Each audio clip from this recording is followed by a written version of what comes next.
cryptocurrency, no? Meron tayong launching ng yung utility token natin. Ito yon. So, 80% naman ng mabuild na funds doon, i-engage sa other financial markets.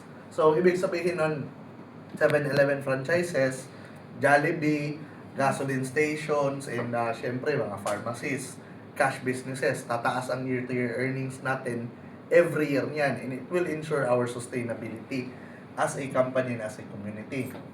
Ito ang mga types na cryptocurrencies na meron tayo. Etong utility token, ito yung gagawin natin.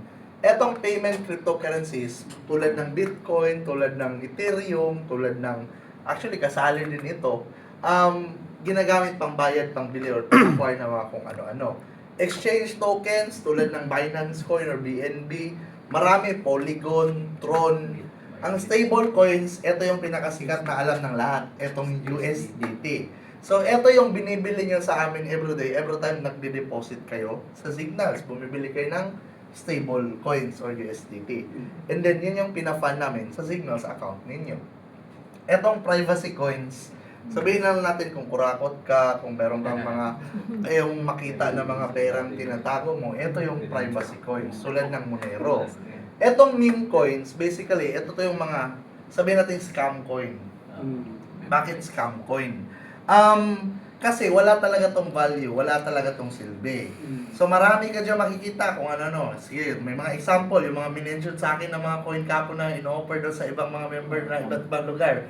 Aegis X, whatever, anong pangalan yan. Sabi, ika-categorize ko as meme coin. Kasi, ang power ng meme coin, community-driven naman siya. Ibig sabihin nun, kung walang naglalagay ng pera doon, wala yung value. Ang maganda lang dito sa meme coin, marami kasing biglang pumapaldo dito. Kunyari, ako minsan naglalagay ako sa kung ano ng coin, taya-taya lang. Minsan kasi nagpa-pump yan, tumataas yung presyo niyan. So kunyari, binili mo ng 100, din naging 1,000. Tapos yung 100 mo, isang coin yon. Kunyari, kung bili ka ng mga, let's say, 100,000 worth of those coins, din naging 1,000 yun na coin, kumikita ka ng mga 1M to 2M. So, meron pa rin potential dito. Etong mga GameFi crypto, kung mahilig kayo sa mga NFT games, dito yung pumapasok na mga ano. Etong security tokens, most likely for digital security naman to. So, iba din ang silbi nila, digital ownership of assets. Tulad yan, may mga kotse, may mga property, pwede mong dito itali. The same din dito sa non-fungible tokens. Etong mga NFTs, iba-iba ang klase ng NFT. Merong digital art, merong characters, merong picture, kahit nga picture ko, pwedeng gawing NFT. Tapos may nakatali na value sa NFT na yun. Kunyari, pag binili mo yun na picture ko, meron kang sasakyan na nakatali na value. So pag binili mo yung picture ko, parang binili mo yung sasakyan ko. Ganun yung concept ng NFT. Kumbaga, sa Ethereum kasi to based, no, pati sa Solana, smart contract ang term nila. Dito pumapasok yung sinasabi kong smart contract na meron kang title or meron kang smart na contract na own mo yung isang asset na yun or even an access to something. Siguro libre na stay sa Okada, sa isang buwan, isang taon, yung ganun na access, no? So maraming pwedeng gawin dito in the future na pwede din gawin ni Signals. Iyon yung maganda sa Signals kasi financial company tayo, decentralized financial institution.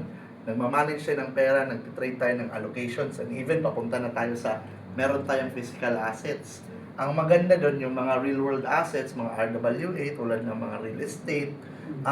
Syempre, pwede nating italit sa dito na magiging negosyo din natin. Marami pang ways na pwede tayong kumita dito and kikita ang lahat, no? Hindi lang sa trading. But syempre, mahaba pa yun ang panahon. Hindi naman kailangang madaliin. So, tapusin natin yung roadmap natin this year and next year. Lalabas natin yung mga debit card, credit card, and then ilo-launch natin yung token by next year.